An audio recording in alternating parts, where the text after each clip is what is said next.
Acompáñeme, por favor, abra su Biblia.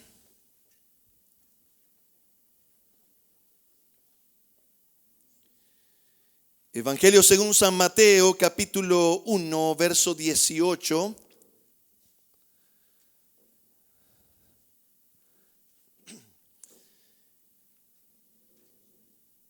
La palabra del Señor dice así: el nacimiento de Jesucristo fue así. Estando desposada María su madre con José, antes que se juntasen, halló que había concebido del Espíritu Santo.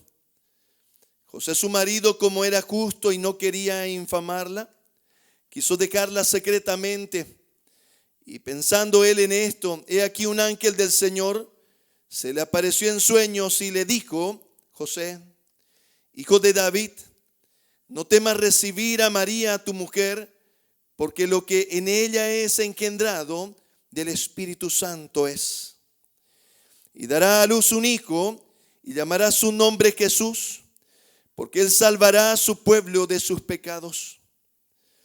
Todo esto aconteció para que se cumpliese lo dicho por el Señor, por medio del profeta, cuando dijo: he aquí una virgen concebirá, y dará a luz un hijo, y llamará su nombre Emmanuel, que traducido es Dios con nosotros. Y despertando José del sueño, hizo como el ángel del Señor le había mandado, y recibió a su mujer, pero no la conoció hasta que dio a luz su hijo primogénito, y le puso por nombre Jesús. Aleluya, gloria a Dios.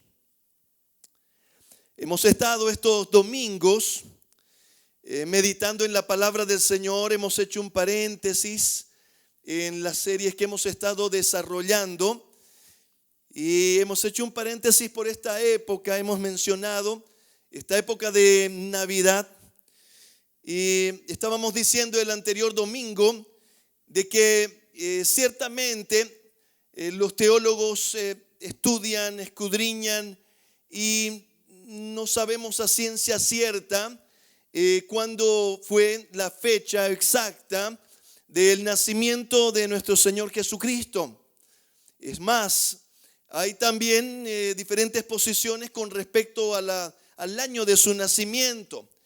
Algunos expertos teólogos mencionan de que Él nació 3 años antes de Jesucristo, vamos a decir, de nuestra era. 3 años antes del año 0, si quiere verlo así. Otros eruditos mencionan que podría haber sido 5 años antes. La mayoría ha concordado que sería 3 años antes. Pero no fue el año 0 y todos concuerdan de que no fue en diciembre y que tampoco fue el 25. De tal manera que no sabemos la fecha exacta de su nacimiento, pero algo sí sabemos y que ha transformado nuestros corazones y nuestra vida, y es que Él nació. Y estos domingos estamos enfocándonos, concentrándonos en su nacimiento, en lo que dice la palabra del Señor, lo que significa para nosotros. Podríamos decir, escudriñando, buscando entender el verdadero significado de la Navidad.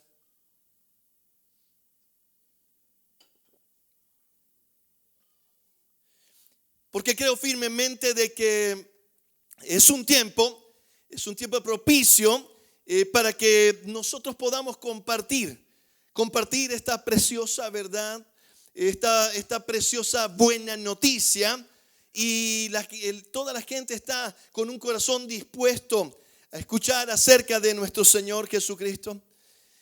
Por eso esta noche hemos querido, en la iglesia vamos a tener un culto especial de conmemoración del nacimiento de nuestro Señor, y vamos a tener a los niños, los ministerios que van a estar haciendo algunos especiales, y nosotros agradeciendo al Señor, haciendo un culto de acción de gracias por lo que el Señor ha hecho en nuestras vidas. Y permítame esta mañana continuar con el estudio que hemos estado realizando. En anteriores domingos partimos con el Evangelio según San Juan y estuvimos leyendo en la Escritura. Vimos desde el primer verso, cuando dice la palabra del Señor: en el principio era el Verbo, y el Verbo era con Dios, y el Verbo era Dios. Luego escudriñamos y estuvimos trayendo a la luz de nuestro entendimiento la palabra que utiliza Juan cuando dice verbo, cuando se traduce al español como verbo, pero en el original dice logos, e hicimos una explicación al respecto. Leímos en aquel domingo, y yo quisiera leer nuevamente para poderlo contextualizar. Capítulo 1, Evangelio según San Juan, el verso número 11, dice la palabra del Señor así: a los suyos vino y los suyos no le recibieron, mas a todos los que le recibieron, a los que creen en su nombre, les dio la potestad de ser hechos hijos de Dios, los cuales no son engendrados de sangre, ni de voluntad de carne, ni de voluntad de varón, sino de Dios. Y esta proposición preciosa del apóstol Juan, inspirado por el Espíritu Santo, nos dice una verdad preciosa en la que hemos estado meditando y hoy vamos a seguir meditando. Dice la palabra del Señor, permítame parafrasearlo: a los suyos vino y los suyos no le recibieron, mas a todos los que le recibieron y a los que creen en su nombre, les dio la potestad de ser hechos hijos de Dios. De tal manera que nos hemos concentrado en esa expresión que dice a los que creen en su nombre, después de haber explicado lo que significa más a todos los que le recibieron. Pero dice la palabra del Señor a los que creen en su nombre. De tal manera que hemos puesto una especial atención en poder entender lo que significa creer en su nombre. Y para poder creer en su nombre, tenemos que entender a su nombre. Hemos dicho de que la cultura judía no le pone nombre a sus hijos por bonito, vamos a decir así, el nombre, sino porque el nombre tiene un significado. Generalmente es casi una expresión profética de parte de su padre. De tal manera que los padres ponen un nombre que están sintiendo tendrá que ver con la vida de su hijo. De tal manera que los nombres que recibe el Señor, que son demasiado significativos, importante que nosotros lo entendamos. Tanto así que el apóstol Juan dice que a todos los que le recibieron, a los que creen en su nombre, les dio la potestad de ser hechos hijos de Dios. Entonces hemos dado esta especial importancia por la fuerza doctrinal, teológica que tiene la palabra del Señor. Cuando leemos y decimos a los que creen en su nombre, será importante que nosotros creamos en su nombre. Porque al creer en su nombre, nosotros tenemos vida eterna. Dice que nacemos de nuevo, no de voluntad de hombre, no de voluntad de varón, sino de Dios, dice la palabra del Señor. De tal manera que de esa forma hemos llegado al pasaje que leímos primero en Mateo. Y Mateo nos hace una presentación de los nombres del Señor Jesús de una manera muy especial. Y yo quisiera leerlo nuevamente, pero que usted ahora me acompañe y me acompañe buscando donde Mateo nos va presentando nombres del Señor Jesús, que debo decirle que son varios. Hoy día vamos a meditar en uno de ellos. Ya hemos meditado el anterior domingo en la expresión del nombre Jesús. Ahora leamos nuevamente, usted subraye el nombre del Señor que vaya encontrando. Amén. Dice así la palabra del Señor: el nacimiento de Jesucristo, subraye, fue así. Estando desposada María su madre con José, antes que se juntasen, se halló que había concebido del Espíritu Santo. José su marido, como era justo y no quería infamarla, quiso dejarla secretamente. Y pensando él en esto, he aquí un ángel del Señor le apareció en sueños y le dijo: José, hijo de David, no temas recibir a María tu mujer, porque lo que en ella es engendrado del Espíritu Santo es. Y dará a luz un hijo y llamará su nombre Jesús. Subraya. Porque él salvará a su pueblo de sus pecados. Todo esto aconteció para que se cumpliese lo dicho por el Señor por medio del profeta, cuando dijo: he aquí una virgen concebirá y dará a luz un hijo y llamará su nombre Emmanuel. Subraya. En esta porción preciosa de la Escritura nos presenta Mateo 3 nombres del Señor Jesús. 3 maneras como se le nombraba. La primera es Jesucristo. La segunda es Jesús. La tercera es Emmanuel. Y cada una de ellas es importante entender que tiene un poderoso significado para creer. Para creer, porque el que cree en su nombre tiene vida eterna. Dice que nacemos de nuevo, somos adoptados, hijos suyos. Aquí la palabra del Señor en Mateo nos menciona y dice: el nacimiento de Jesucristo fue así. Y esa expresión Jesucristo es un nombre compuesto. El nombre compuesto viene Jesús y Cristo. Habíamos mencionado de que Jesús viene de una expresión, es la expresión griega de la traducción al español aquí, pero el nombre en el original es un nombre hebreo que tiene dos características. Una manera utilizada mucho en el Antiguo Testamento que se expresa más o menos así: Yehoshua, que es la traducción al español más cercana que tenemos, es Josué. De tal forma que cuando usted lee Josué, es el mismo nombre Jesús, solamente que está pronunciado en su forma amplia, y se escribe, se pronuncia más o menos así: Yehoshua, que la traducción es Jehová salva. Jehová salva. Ahora, la expresión corta que se utiliza en el Nuevo Testamento es Yeshua. Yeshua, que significa el que salva o él salva. Y esa es la expresión que nosotros tenemos en su expresión original, y lo que significa en su expresión original. Miren, ya en ese primer impacto, ya su nombre tiene una verdad poderosísima que hemos estado desarrollando el anterior domingo. Por cierto, si usted quisiera ver lo que hemos estado desarrollando, puede entrar al canal de YouTube de la iglesia, puede bajar la prédica y la puede reeditar. Y puede hacer predicar al pastor una vez, 2 veces, no se cansa ahí en YouTube.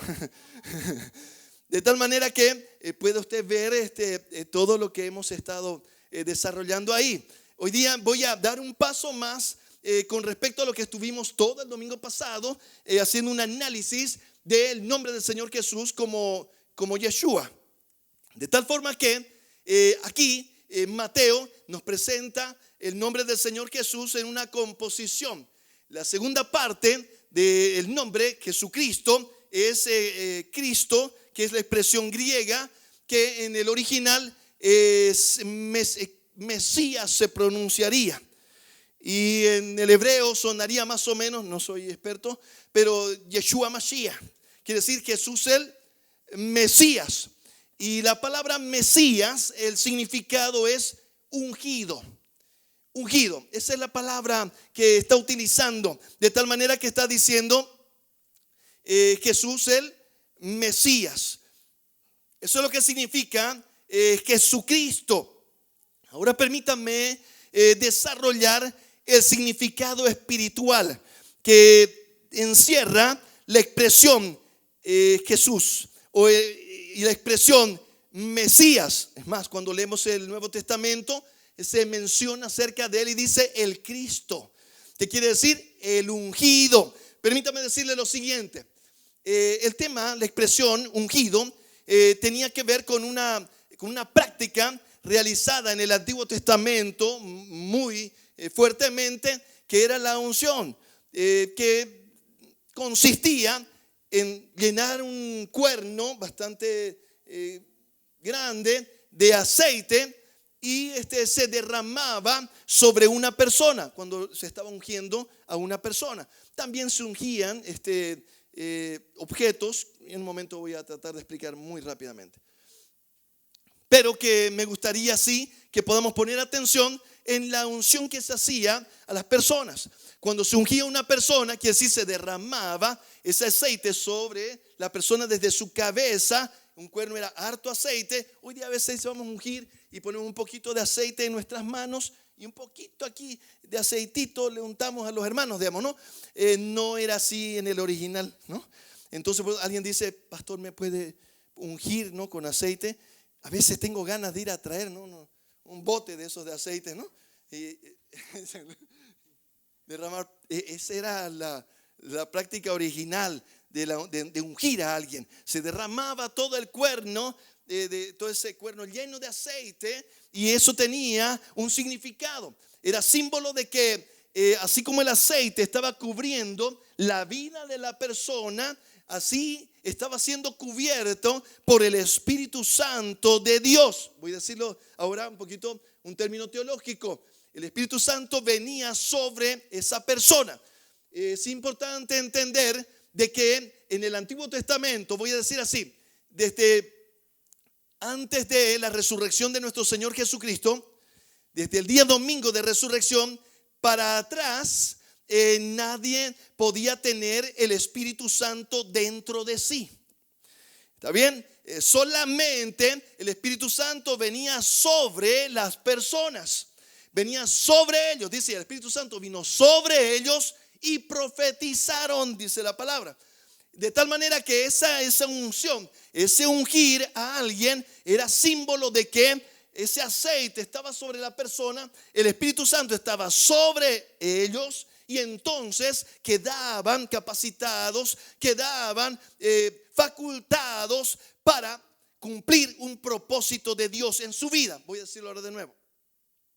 La unción tenía que ver con apartar a alguien. Era separar a alguien para el servicio exclusivo, específico de Dios en algún área. Voy a dar un ejemplo. David, por ejemplo. David fue ungido por Samuel para ser rey de Israel. Entonces, se ungían reyes y se ungían sacerdotes.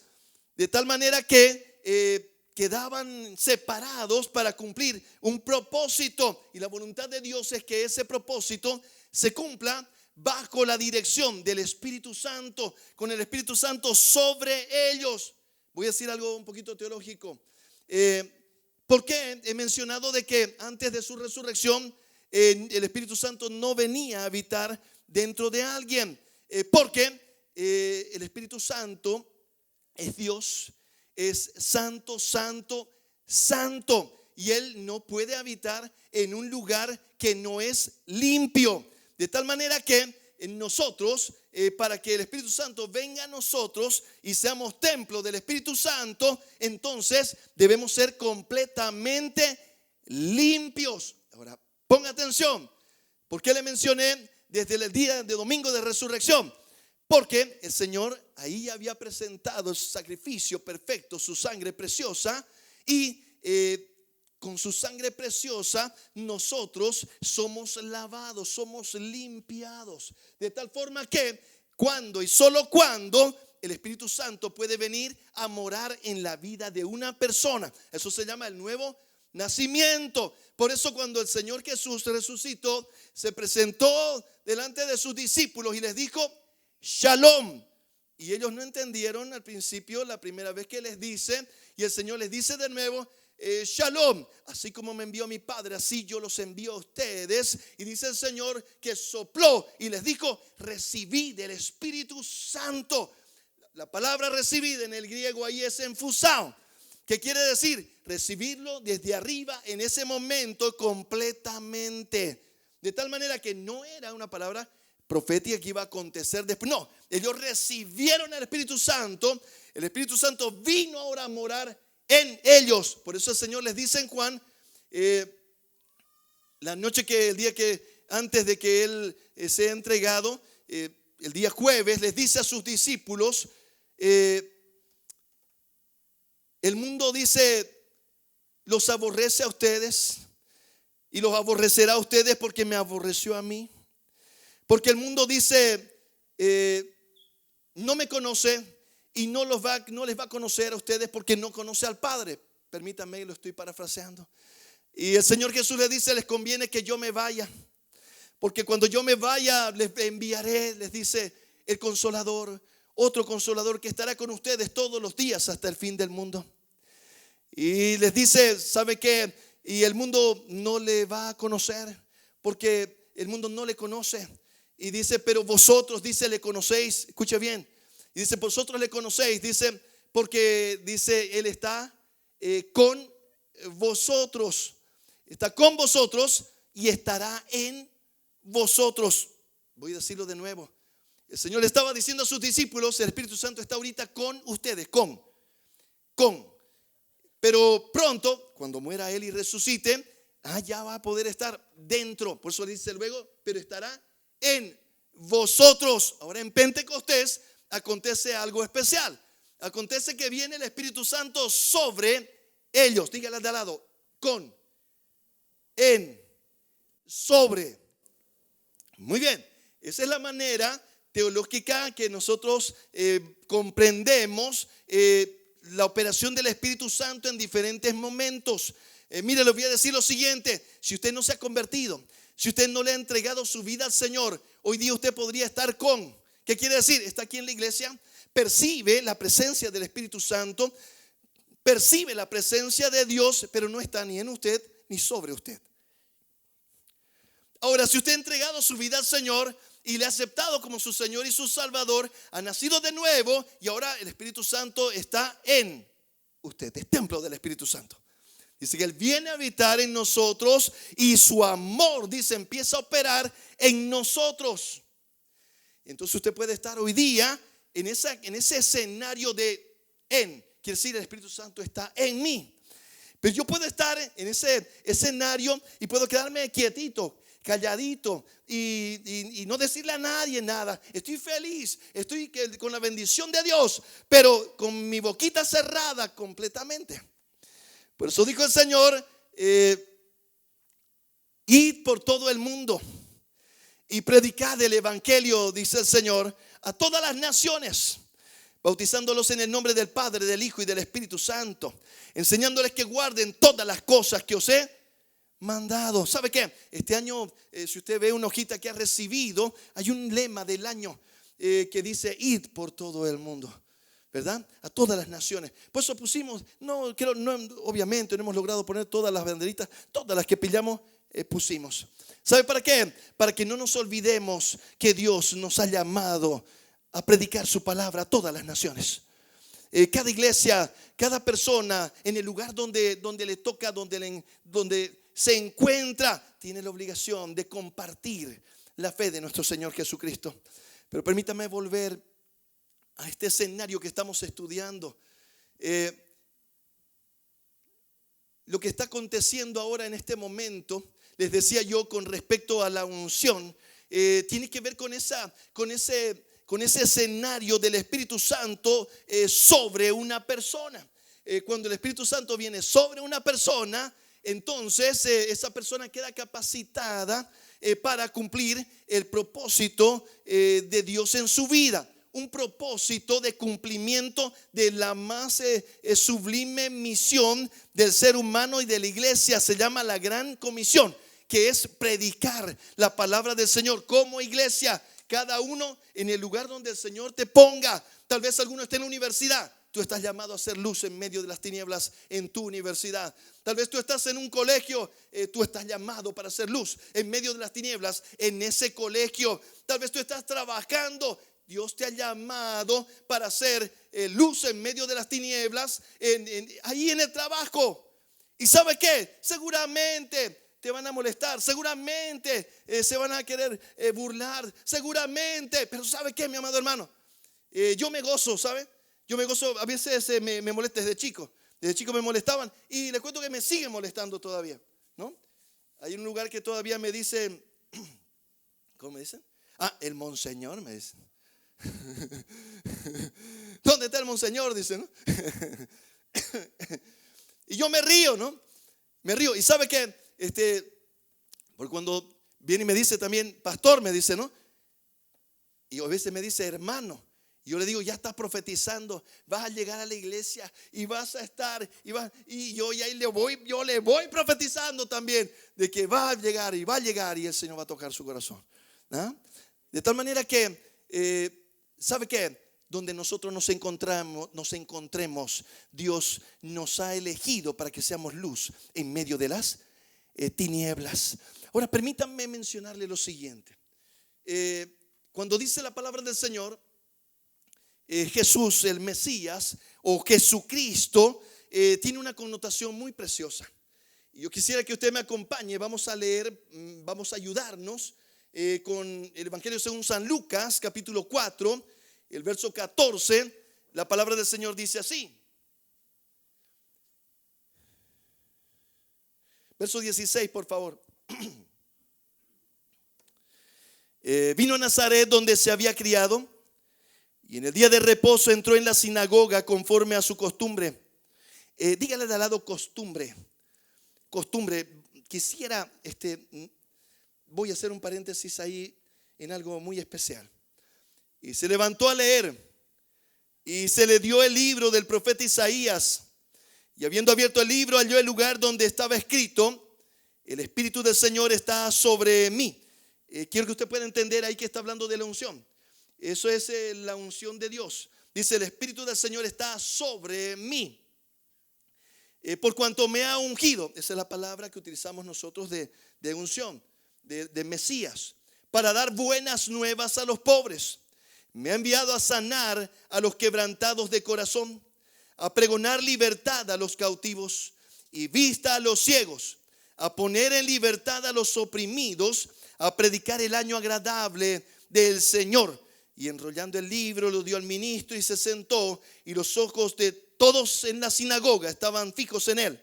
Y comenzó a decirles: hoy se ha cumplido esta escritura delante de vosotros. Esta preciosa porción de la escritura nos está mostrando, voy a decir, un escenario subsiguiente muy pronto a el bautismo del Señor Jesús en agua. Juan el Bautista bautiza al Señor y dice la palabra del Señor que descendió del cielo en forma corporal como de una tórtola y se posó sobre él, dice, el Espíritu Santo, y vino sobre él. Debo mencionarle algo, que hay algo especial y diferente entre el Señor Jesús y nosotros. Nosotros tenemos el espíritu humano. El Señor Jesús, su espíritu, el espíritu del Señor Jesús es el Espíritu Santo. Por eso dice el Espíritu de verdad. De tal manera que el Espíritu Santo siempre estuvo en el Señor Jesús, porque Él es puro, santo y sin mancha. De tal manera que Él estaba en el Señor Jesús. Pero cuando Él fue bautizado, cumpliendo ese propósito de ser 100% Dios, 100% hombre, Él fue bautizado por Juan, y luego dice que fue también ungido, y el Espíritu Santo vino sobre él, dígale de al lado, sobre él. Y entonces, cuando y solo cuando el Señor Jesús empezó su ministerio. Y dice que él empezó a predicar y llegó a la ciudad donde se había criado. Alguien dice: ¿y dónde estaría el Señor? No, desde su niñez hasta sus 30 años. Dígale al de al lado: estuvo ahí en su ciudad, en Nazaret. Ahí él se crió. Ese era el lugar donde él se encontraba. Ahí fue donde él se desarrolló en estatura, en sabiduría. Creció en gracia delante de Dios y de sus padres. De tal manera que el Señor Jesús dice que entró a la ciudad donde él se había criado.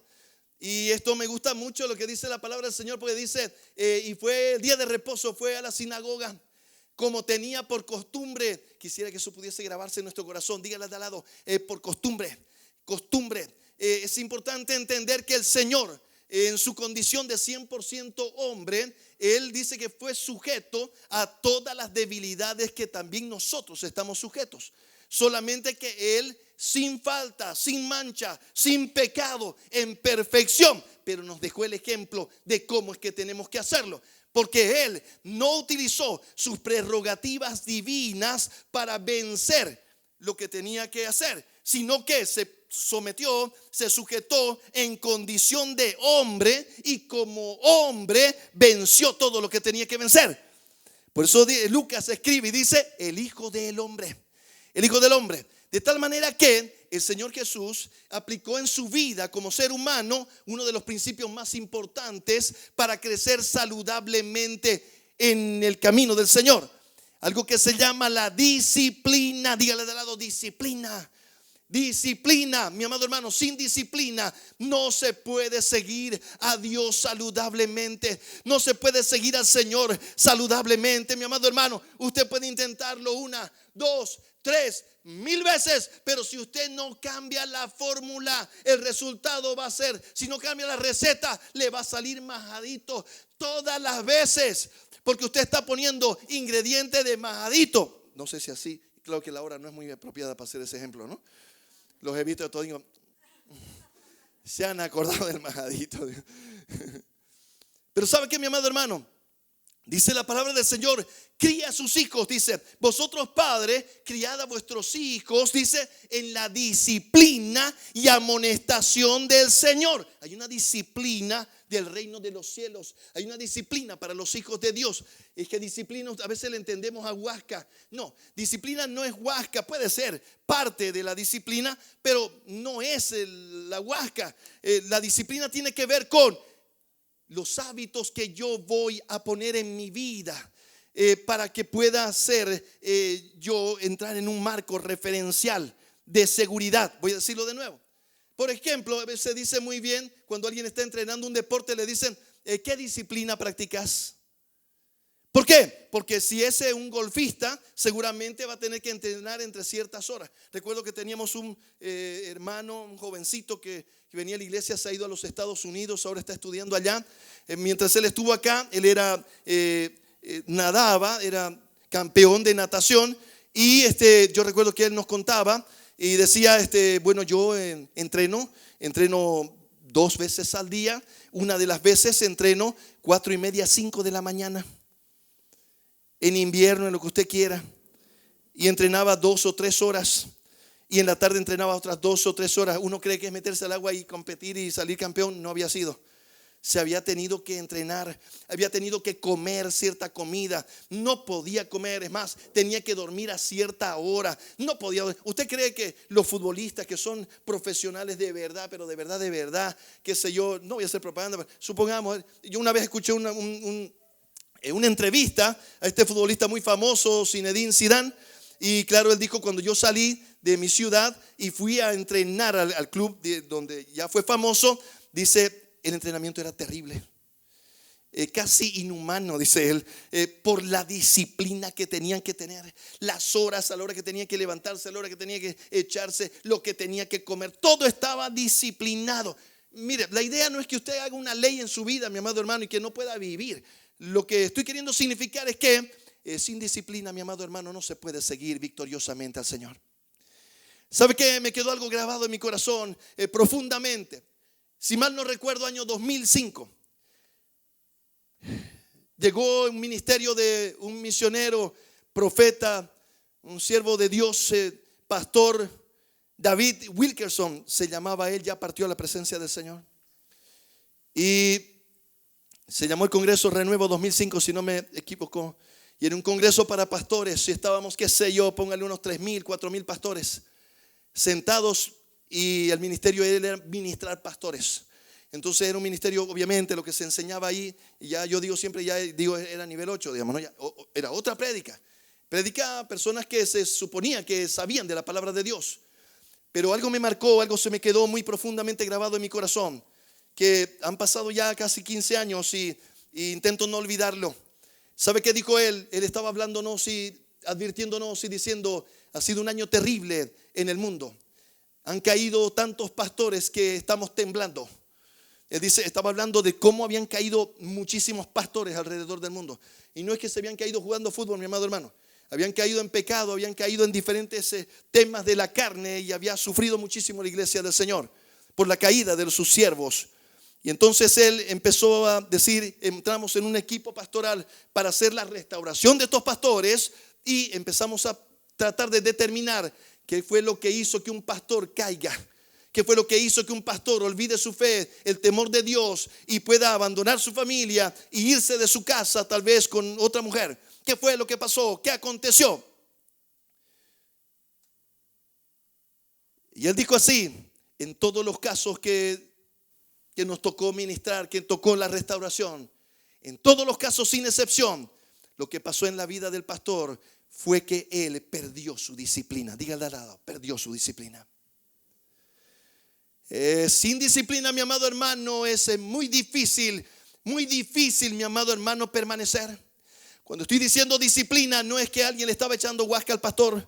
No era que su mujer le echaba huasca y dejó de echarle huasca y ahora ya el hermano se perdió. No, lo que estoy queriendo decir, mi amado hermano, es que el pastor, que debía tener una disciplina en su vida. ¿Disciplina en qué? En leer la palabra del Señor. Disciplina en la oración. Disciplina. ¿Sabe qué, mi amado hermano? Los pastores podemos estar tan ocupados en la obra del Señor y olvidarnos del Señor, de la obra. Podemos estar, mis amados hermanos, ¿sabe qué? Hay otras estadísticas que son más duras todavía.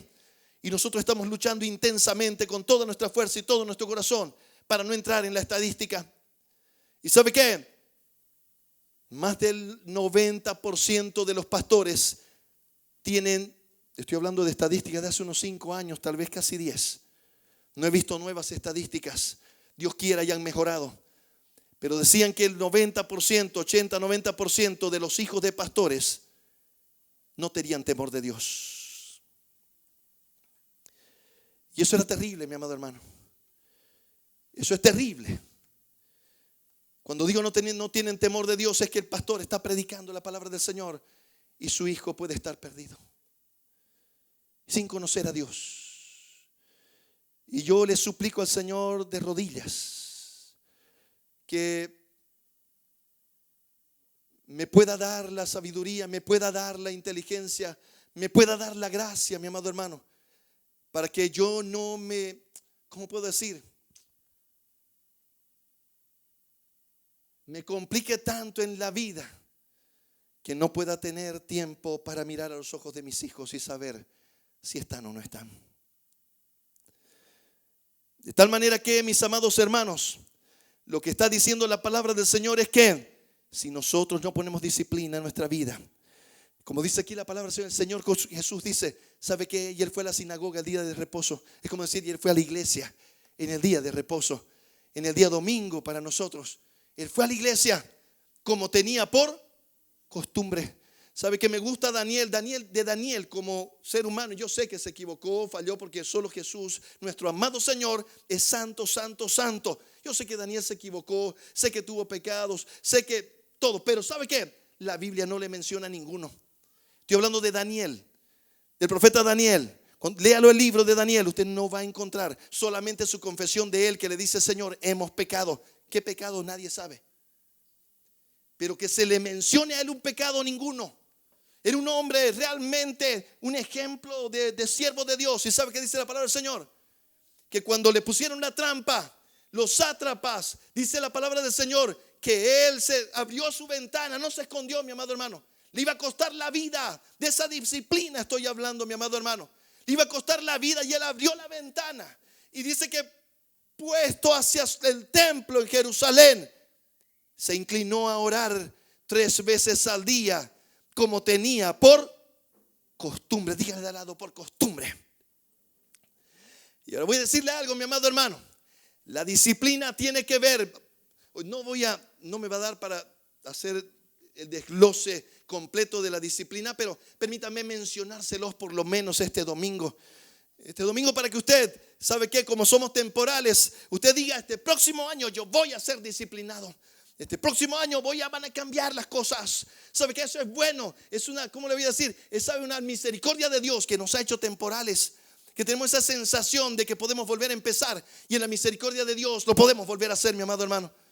Solamente pedirle perdón al Señor y decirle: Señor, ayúdame. Que este año yo sea diferente. Que este año yo le entienda que necesito ser disciplinado en mi vida. Que no hay victoria en el evangelio sin disciplina. Dígale de al lado: no hay victoria en el evangelio sin disciplina. ¿Sabe qué, mi amado hermano? Le voy a dar 3 ingredientes por lo menos de la disciplina, para que usted se lo lleve en su corazón. Luego vamos a tomarnos un tiempo exclusivamente, seguramente en el mismo día de Año Nuevo. Vamos a hablar un poquito sobre el tema para que nos ayude el próximo año que estamos empezando y que está terminando. Pero ¿sabe qué? Dígale, pone atención, 3 elementos, 3 ingredientes. Importante de guardarlos, importante de meditarlos. Ingrediente número 1, number 1 de la disciplina. El ingrediente número 1 se llama sujeción. Dígale de lado: sujeción. El esposo, dígale a la esposa: sujeta. Es broma. No quiero que se peleen, hermano. ¿No? La sujeción, mi amado hermano, es el primer ingrediente de la disciplina. En un momento lo explico. Segundo ingrediente, dígale de al lado: segundo ingrediente, no te lo perdas. Se llama orden. Orden. No hay disciplina sin orden, mi amado hermano. No se puede. No hay disciplina sin sujeción. No hay disciplina sin orden. Orden, dígale de al lado: orden, orden, orden, orden, orden. Tercer ingrediente, solo 3 voy a mencionar hoy día. El tercer ingrediente se llama puntualidad. Dígale de al lado: puntualidad. Y usted respóndale: misericordia. ¿Cómo nos cuesta, mi amado hermano? ¿Cómo nos cuesta a los latinos la puntualidad?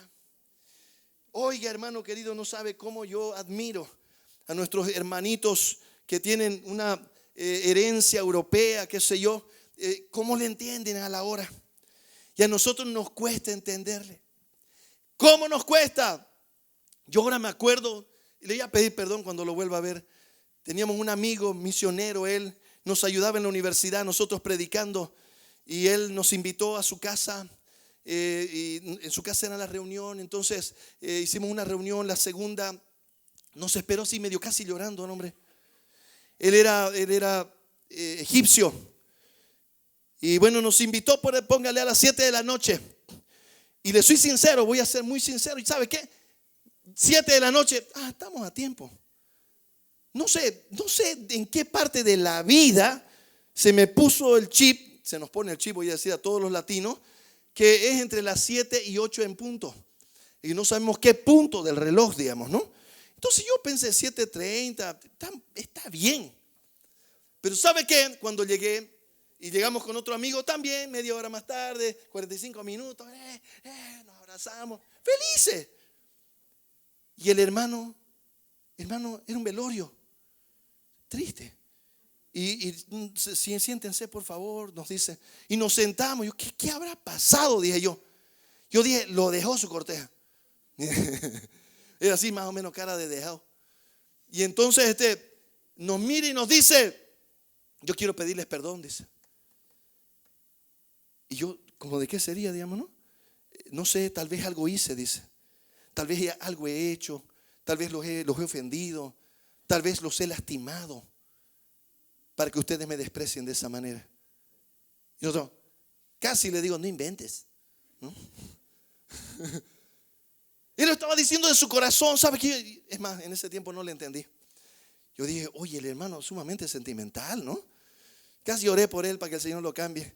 Pero ya me arrepentí y dije: Señor, no, cámbiame a mí, digamos, ¿no? Porque él nos dijo: ¿sabe qué? Yo los invité a las 7. Ustedes están llegando 7:30, 7:45. Para él era una ofensa. Para él era algo muy grave. Para él era realmente, mi amado hermano, era hermano. ¿Sabe qué? Yo tengo otra historia en el ministerio que también me ha impactado.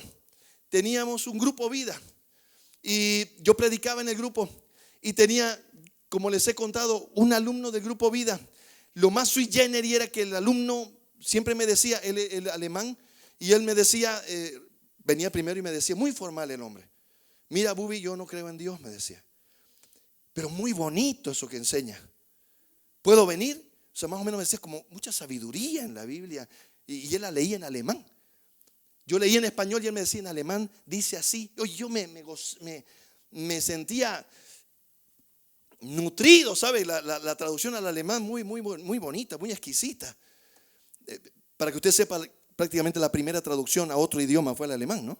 Entonces, yo recuerdo que yo me llegaba un poquito más temprano para ayudar, porque no era en mi casa, era en la casa de un hermano. Yo llegaba a ayudarlo para acomodar un poco ahí.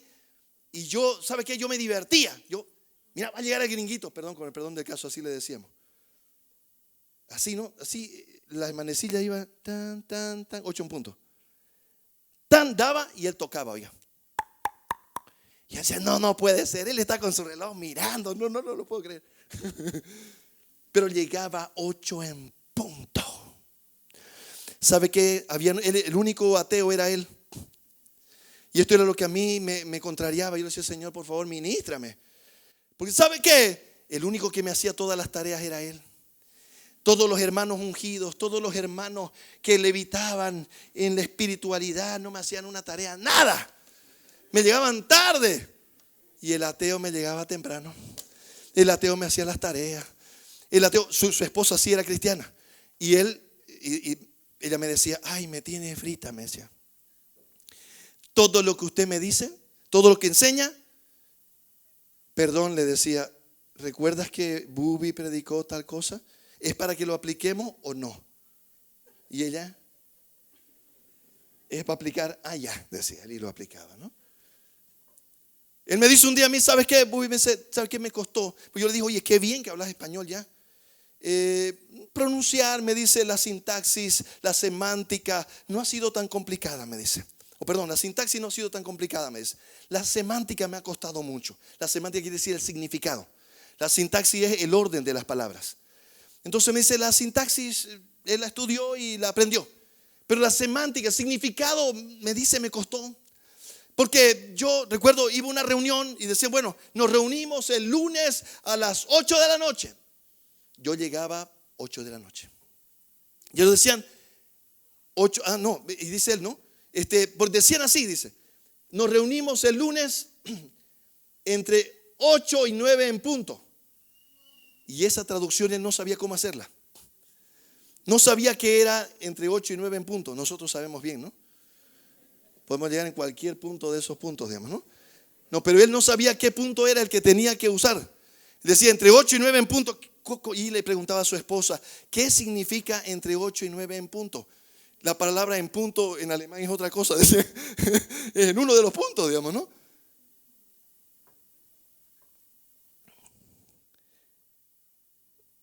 Dice la palabra del Señor que el Señor, cuando llegó a su pueblo, fue a la sinagoga, dice, como tenía por costumbre. Y dice la palabra del Señor, y se le dio el libro del profeta Isaías, y habiendo abierto el libro, halló el lugar donde estaba escrito, el Espíritu del Señor está sobre mí, por cuanto me ha ungido para dar buenas nuevas a los pobres. Me ha enviado a sanar a los quebrantados de corazón, a pregonar libertad a los cautivos y vista a los ciegos, a poner en libertad a los oprimidos, a predicar el año agradable del Señor. ¿Sabe qué, mi amado hermano? La palabra del Señor dice que su nombre es el Mesías, Jesucristo, Yeshua Mashiach, porque tiene este significado del propósito de Dios para su vida. Y él dice, el Señor me ha ungido. Y dice aquí, y este es el propósito de la unción. Para esto me ungió el Señor, dice el Señor. Entró en la sinagoga, le dieron el libro, buscó donde se encontraba, Isaías 61, y empezó a leer. Y él dijo, el Espíritu del Señor está sobre mí. Y me ha ungido, le estaba diciendo, soy el Mesías. Pero quiero que sepan que me ha ungido para, dice, predicar buenas nuevas a los abatidos. Y permítame recordarle, mi amado hermano, en Isaías dice a los abatidos, aquí dice a los pobres en la traducción. En Isaías, usted lo va a leer en su casa, Isaías 61 dice a los abatidos. ¿Sabe qué eran los abatidos, mi amado hermano? En el tiempo del Antiguo Testamento, a veces las naciones entraban en guerra. Recuerdan a David y Goliat. Y tenían esa costumbre para salvar a muchos, miles de hombres. Decían muy bien, para que las mujeres no queden sin esposo, las madres sin hijos, las hermanas sin hermanos, para que no mueran miles. Decían, preséntame al mejor de los tuyos. Yo te voy a presentar al mejor de los míos. Y el que venza será el vencedor sin que muera tanta gente. Y ustedes nos servirán a nosotros y nosotros seremos sus señores. Ese era el tema. Entonces peleaban los dos mejores peleadores. Eso fue lo que pasó entre David y Goliat. Y el que vencía subyugaba a la otra nación. De tal manera que era una pelea tremenda. Pero en esa pelea aparecía ese concepto en el original que se llama el abatido. El abatido era de los dos que peleaba, el que caía en tierra y era derribado y era vencido, se llamaba abatido. La traducción directa al español es lamiendo el polvo. Abatido quiere decir comiendo tierra, en más popular. ¿Qué significaba? Que había sido vencido, había sido derribado hasta la tierra. Tu enemigo estaba con la espada en la mano, estaba pisando tu cuello, tú estabas lamiendo el polvo y él estaba pronto a cortar tu cabeza. ¿Sabe qué, mi amado hermano? La palabra del Señor está diciendo eso. ¿Sabe qué? Hay muchos que ya están abatidos. Hay muchos que ya el enemigo los derribó. Hay muchos que el enemigo ya los venció. Que ya no tienen esperanza. Que se sienten sin ya ninguna esperanza. Y el Señor dice, me ha enviado el Señor. El Señor me ha ungido para darle una buena noticia a los abatidos. ¿Sabe cuál es la buena noticia? Que ese enemigo que estaba con su pie sobre el cuello, ahora se enfrenta al Señor Jesús. Y el Señor Jesús lo ha vencido. Y ya no hay ese enemigo con su pie sobre tu cabeza, sino que el Señor con su mano extendida, esperando la tuya para levantarte, mi amado hermano. Y esa es la buena noticia. Esa es la unción del Señor. Por eso se le llama el ungido del Señor. Y esa es la buena noticia que el Señor te trae. ¿Sabe qué dice la palabra del Señor? Para sanar a los quebrantados de corazón. Y yo quisiera que usted pudiese entender junto conmigo lo que significa tener un corazón quebrantado, mi amado hermano. ¿Sabe qué? Esto empieza desde muy temprano, desde niño. Los corazones se empiezan a quebrantar. Un corazón quebrantado es un corazón que ha sido herido, un corazón que ha sido lastimado. Si alguien te lastimó, mi amado hermano, tu corazón puede quedar quebrantado. ¿Cómo se quebranta un corazón? Cuando el corazón no perdona. Cuando alguien te hace daño, cuando alguien te ofende, cuando alguien te traiciona, cuando alguien te humilla, cuando alguien te hiere, mi amado hermano. Y tú en tu herida no puedes perdonar, empieza ese corazón a quebrarse. Y cuando se quiebra el corazón, dice la palabra del Señor que el siguiente problema es que tu corazón va a quedar cautivo. Mire, leámoslo, dice así: el Espíritu del Señor está sobre mí, por cuanto me ha ungido para dar buenas nuevas a los pobres. Me ha enviado a sanar a los quebrantados de corazón, a pregonar libertad a los cautivos y vista a los ciegos, a poner a libertad a los oprimidos. ¿Sabe qué, mi amado hermano? Le voy a decir algo, voy a tratar de graficarlo lo más rápido posible. ¿Sabe qué? Cuando un corazón se quebranta y no sana y está con esa herida en su corazón, lo siguiente que le va a pasar a ese corazón es que ese corazón va a entrar a la cárcel, en la cárcel espiritual. Va a entrar en una cárcel y van a estar los barrotes. Mire, mi amado hermano, usted se puede ir a Dubái, usted se puede ir a las Islas Margaritas, usted se puede ir al Caribe, a Royal Caribbean, Tropical, no sé, usted puede irse donde usted quiera, pero usted se va a ir con su cárcel encima. Se va a ir como un pajarito enjaulado y siempre mirará todo de adentro de la cárcel. Todo le parecerá gris, todo le parecerá oscuro. ¿Sabe por qué? Porque la cárcel está aquí adentro, mi amado hermano. La herida está aquí adentro, mi amado hermano. El corazón es el quebrantado. ¿Por qué? Porque tú fuiste herido y no pudiste perdonar. Y esa herida te ha llevado hasta la cárcel. Y siempre mirarás todo detrás de los barrotes. Mirarás a tus hijos detrás de los barrotes. Mirarás a tu esposa detrás de los barrotes. ¿Y sabe qué? No podrás ser feliz, porque nadie es feliz detrás de los barrotes. De tal manera que el Señor dice: el Señor me ha ungido. Y me ha ungido para dar libertad a los cautivos. Me ha ungido para sanar esos quebrantados corazones. Yo no sé, mi amado hermano, ¿qué te quebrantó el corazón? Tus padres, tu madre, tu familia, tu esposo, tu esposa te traicionó, te traicionaron, te dejaron, te hirieron. Yo no sé qué pasó. Pero si tu corazón no ha podido perdonar, entonces tu corazón es un quebrantado corazón. Y si ese quebrantado corazón ha permanecido quebrantado, lo siguiente que es un encarcelado corazón. Y un corazón encarcelado nunca será feliz. No importa lo que pase, no importa lo que tengas, no importa dónde vayas, la infelicidad, el cielo siempre estará gris. La infelicidad y la tristeza siempre estará en tu corazón. Por eso dice Isaías, por eso dice, me ha enviado para ordenar. Y esto es hermoso, mi amado hermano. ¿Sabe por qué? Porque nosotros como hijos de Dios podemos dar esa misma orden. Dice para ordenar que se cambie por un espíritu de gozo a los que están con espíritu enlutado. Isaías 61. De tal forma, mi amado hermano, que el Señor, su nombre es Yeshua Mashiach, Jesús el Mesías. Y ese Mesías, ese ungido de Dios, fue ungido para dar libertad a los cautivos. Que este tiempo de Navidad, este tiempo, tu corazón pueda ser completamente libre. Él sigue siendo el mismo, Él no ha cambiado, mi amado hermano. Es el mismo ayer, hoy y siempre. Tan solo tienes que decirle, Señor, aquí estoy, como estoy. No quiero estar ni mejor ni peor. Así como estoy hoy, quiero venir delante de ti, porque sin ti nada soy. Señor, yo te doy gracias, Padre. Te doy gracias, Señor, por tu palabra, Señor amado. Que es refrigerio, Señor, para nuestra alma, para nuestro espíritu, Señor amado. Hoy nos acercamos a ti, Señor amado.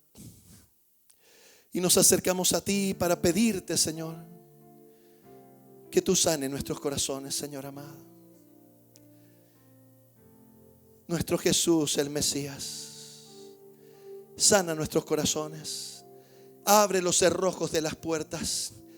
Abre las puertas de las cárceles para que seamos libres, Señor amado. Que podamos, Señor, con corazones libres perdonar, Señor amado. Recibir la buena noticia que el enemigo que nos había abatido, el que había robado, matado y destruido, ha sido vencido. Y hoy tú nos has hecho más que vencedores en ti. Gracias, Señor, te doy. En el nombre de tu Hijo amado Jesús. Amén. Y amén.